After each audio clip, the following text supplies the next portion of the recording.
Ils n'ont pas démissionné au niveau des droits sociaux. Ah oui, ils sont champions. Là, on est là, on est présent, on veut nos droits, les allocations familiales, on a ceci, cela. Mais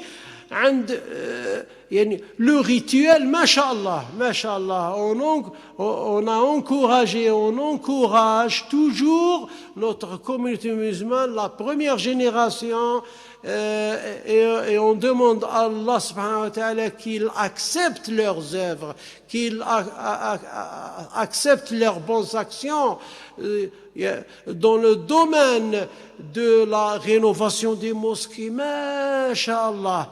Mais à part ça, il y a un domaine où on trouve que le shaitan danse. Il est libre, on lui a donné toute la liberté. Où? En nos maisons. Dans nos foyers, ça fait rire, oui, ça fait rire. Bon, moi, je ris. ولكن هنا بنقولوا شر البلية ما يضحك. شر البلية ما يضحك أيوة. Je suis dans la mosquée, je suis à la Mecque, Mecca, المدينة المنورة, et que الشيطان il est on m'a maison comme étant intérim, comme étant intérim, comme étant un sous-directeur. Il me remplace. Je suis à la mosquée, mais il y a une créature dangereuse, l'ennemi le plus redoutable. فاتخذوه إن الشيطان لكم عدو فاتخذوه عدو. C'est que la démission parentale. On a démissionné en tant que parents. ما بقاش اودي كتكلم علينا انا ندخل معكم comme parents, comme père وكذا. Il y a une démission parentale. Et c'est catastrophique. Et de nos foyers sortent nos fils et nos filles. أيوة ما شاء الله صح الحمد لله أخوات عندنا كذا لا ينقطع. Il y a toujours le bien au sein de notre communauté musulmane, et on encourage nos sœurs, on encourage nos frères, et que on a commencé à sentir vraiment que il y a une certaine évolution vers le bien, mais c'est timide, شوية par rapport à ce qui se passe, par rapport à ce qui se passe au sein des foyers. On reçoit des coups téléphoniques, الواحد يجي الشيخ الواحد بروفيسور دي مشكلة خير إن شاء الله واش كاين un problème. Parents, fils, filles, mère, fille, et en plus de ça, l'intervention du monde, dit djinn, en plus de ça. C'est que on s'était pas suffi seulement des problèmes entre êtres humains, donc l'intervention des djinns et ainsi de suite, donc et que telle personne a de tel problème, هذاك possédé, هذاك عنده problème avec sa femme, avec sa fille. J'ai assisté à un petit colloque où que on a entendu des filles qui étaient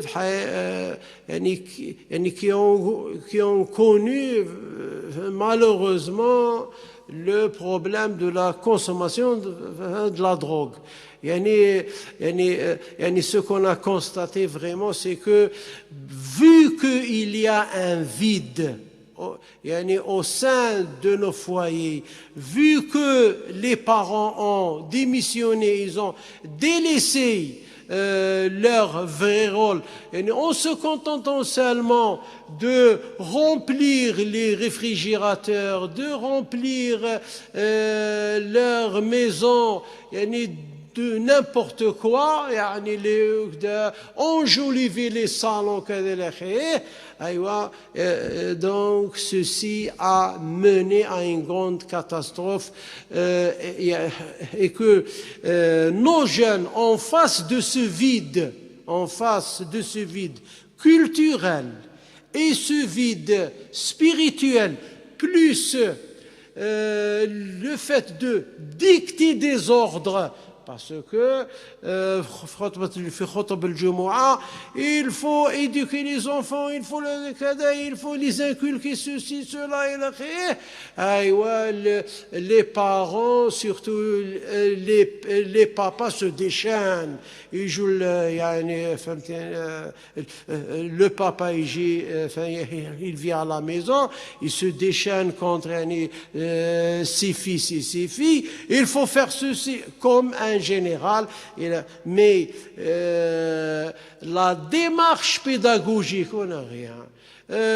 Parce que donner des ordres est une procédure très facile, mais essayer de faire aimer aux fils et aux filles Allah subhanahu wa ta'ala, ça demande un dialogue, ça demande un certain question-réponse, être patient envers les fils et les filles. Mais c'est très important, lorsque les enfants dépassent la période de l'enfance et ils commencent à vivre leur adolescence, c'est un problème très crucial et c'est un problème très sévère, et que les parents ne connaissent pas la différence même entre la période de l'enfance et la période de l'adolescence. Ils ne connaissent pas les spécificités, les caractéristiques de l'enfance et les caractéristiques de l'adolescence. Et c'est pour ça que on trouve vraiment qu'on a fort besoin de travailler en collaboration, et on est optimiste à ce que les associations islamiques devront mener une grande réflexion, une réflexion sérieuse pour au moins organiser des ateliers de travail, pour organiser des réunions pédagogiques, des réunions éducatives, pour essayer de vulgariser les techniques d'éducation, pour vulgariser la manière de convaincre, de faire comprendre aux futures générations les grandes valeurs de la religion islamique. Donc je reviens à ce principe qui est fondamental, c'est al-Rabbaniya. Al-Rabbaniya, la dimension divine est très importante. Donc je passe à un autre principe, c'est ce qu'on appelle en arabe al-Iqna'. Al-Iqna'. L'éducation islamique, même si lorsqu'on se réfère aux sciences de l'éducation islamique, on constate que le mot éducation en arabe, at-talbiya, englobe deux sens.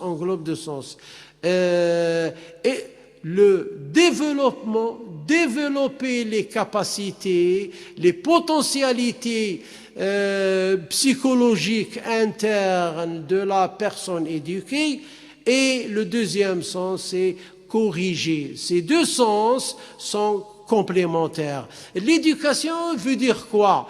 L'éducation est liée à l'enseignement, oui, c'est vrai, mais elle a une autre entité. L'enseignement L'enseignement a comme but de présenter des informations, de présenter des concepts, de présenter des principes, essayer de convaincre l'intellect, en utilisant un certain raisonnement rationnel, alors que l'éducation englobe l'intellect et plus que ça, englobe le côté sentimental, même le côté corporel. Ça veut dire l'éducation, surtout l'éducation islamique, est une éducation exhaustive, englobante. Elle touche toute la personnalité de l'être humain. Et je cite à titre d'exemple pour les arabophones, mais les bilingues, à ce qu'ils devront s'intéresser aux études qui ont été présentes, ça fait très longtemps, 2-3 décennies, aux études présentées par une des grandes références de l'éducation et la psychopédagogie en islam, c'est le professeur Mohamed Qutb, surtout son beau livre en 2 tomes, Manhaj al-Tarbiya al-Islamiyya, la méthode générale de l'éducation islamique, Manhaj al-Tarbiya al-Islamiyya en 2 tomes, et que j'invite, ce n'est pas moi-même, j'invite parce que on est submergé, surchargé, de beaucoup de choses. On vous fait confiance, les bilingues, que ce soit frères ou la sœur, d'essayer de traduire ce beau livre, ne fût-ce que un résumé condensé. Et que le professeur Mohamed Qutb a insisté sur l'exhaustivité de l'éducation islamique. Si on veut éduquer la personne musulmane, premièrement, il faut s'intéresser à la personne musulmane dès sa première enfance, en insistant sur 3 dimensions: le côté intellect, le côté sentimental ou psychique et le côté corporel.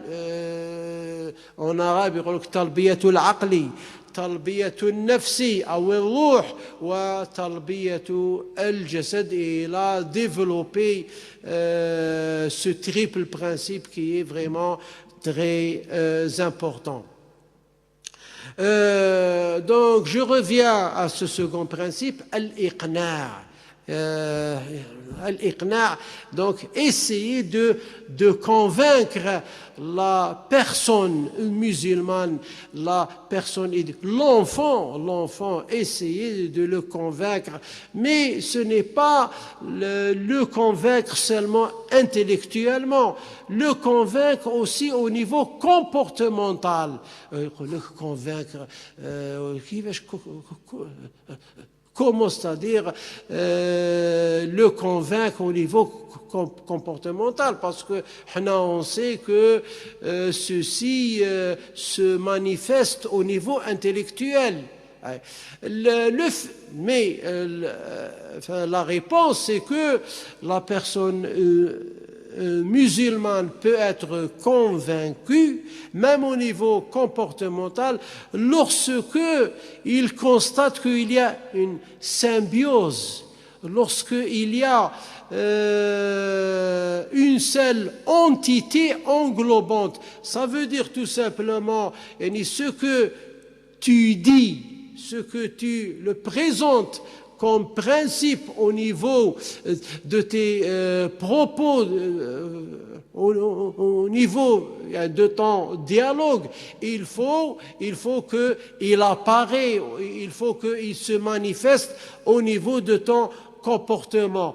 Donc, l'enfant est censé de te suivre au niveau comportemental. Ça, c'est la démarche qu'on devra la respecter. On appelle en arabe l'iqna', et l'iqna' est étroitement lié à un autre principe, at-taqlid, l'imitation. Attention à un double langage. Donc il y a un langage au sens large du mot, un double langage contradictoire. On dit des choses, mais au niveau des faits, au niveau des actions, au niveau comportemental, on fait autre chose, des choses contradictoires. À ce que je me rappelle, en Algérie comme au Maroc ou là en Tunisie, c'est que des fois, quelques professeurs qui n'ont rien à voir avec l'éducation islamique ou la religion islamique, c'est que pour combler leur volume horaire, le directeur leur donne 2 heures d'éducation islamique ou la religion islamique. Alors que ce pseudo-professeur et il est habitué à insulter, à fumer, donner 2 heures d'enseignement de la religion islamique. C'est comme ici, c'est tout à fait normal. Et c'est anormal, mais entre guillemets, c'est normal. Chez nous ici, comme ailleurs, dans le monde arabo-musulman, il y a une femme professeure et on n'est pas allergique. Et on encourage nos sœurs à être des professeurs, des da'iyat, même des alakoulin sheikhat, comme de temps en temps notre cher professeur Hazam Doni, on attend de vous تكون شيخات وفقيهات ايوا شيوخ فقهاء mieux que nous حنايا que des petits professeurs modestes وكذا ايوا une professeure femme se présente en tant que professeur de la langue arabe 12h, 14h, et pour combler le manque d'heures, parce que lui faut 2 heures pour compléter l'Aqada, que dit-on des heures supplémentaires, زي 2 heures avec la religion islamique, pour s'en débarrasser, alors que ni hijab, ni كذا, elles sont jolies chaque fois il arrive قال الله تعالى قال رسول الله avec une jupe, mini jupe كذا إلى آخره. Mais c'est alarmant, le monde arabo-musulman, ça c'est l'islam, et on demande يا ربي انصرنا, aide-nous, كذا إلى آخره, rien, فهمت كما يقول خير النيات, pas de résultat, ما كاينش. On reste en arrière-plan, concernant la civilisation humaine, on reste arriéré. Parce qu'on a 1 milliard ou le plus de musulmans, mais ouf, comme dit, 1000 كأوف, واحد كألف. هذا autant des prophètes, un était considéré comme 1000 ou équivaut à 1000 ou plus, alors que maintenant 1000, je ne sais pas s'il est équivalent à un petit tabi'i d'aujourd'hui. Donc c'est alarmant. Ya ikhwana al-kiram, akhawatina al-karimat, donc il faut se juger. Petit livre juste avant de faire juger, il faut se juger, se remettre en question. Al-iqna', on a besoin de présenter l'islam au niveau dires, de nos dires et au niveau de nos actes, de nos comportements. Et il y a un autre principe qui est de type technique, c'est le fait d'insister sur l'importance de la fréquentation, la bonne fréquentation. Même si la personne musulmane, surtout pendant l'enfance et l'adolescence, s'il n'a pas un entourage, il ne faut pas insister seulement sur l'entourage familial, non, un entourage social, un entourage propre, un entourage sain. Donc, c'est que en arabe on dit الرفقاء الصالحون الصحبة الصالحة, et c'est pourquoi les compagnons du prophète ont été surnommés الصحابة صحابة رسول الله صلى الله عليه وسلم. Ils sont devenus de bons exemples, en second lieu, de bons exemples. Pourquoi? Parce que ils ont côtoyé pendant 23 années, ils ont côtoyé Muhammad sallallahu alayhi wa sallam. Si on veut éduquer nos enfants, si on veut éduquer nos jeunes, il faut essayer de réfléchir au niveau des alternatives, essayer de présenter des alternatives. Ce n'est pas les inviter à des colloques, c'est bien, ce n'est pas les inviter seulement au halaqat, cercle de réflexion, ou khutbah de Jumu'ah, ou ceci, cela, oui, c'est beau, oui, j'ai entendu le Coran, j'ai entendu le hadith, j'ai entendu, mais lorsqu'il quitte l'assemblée, lorsqu'il quitte le milieu islamique intellectuel, en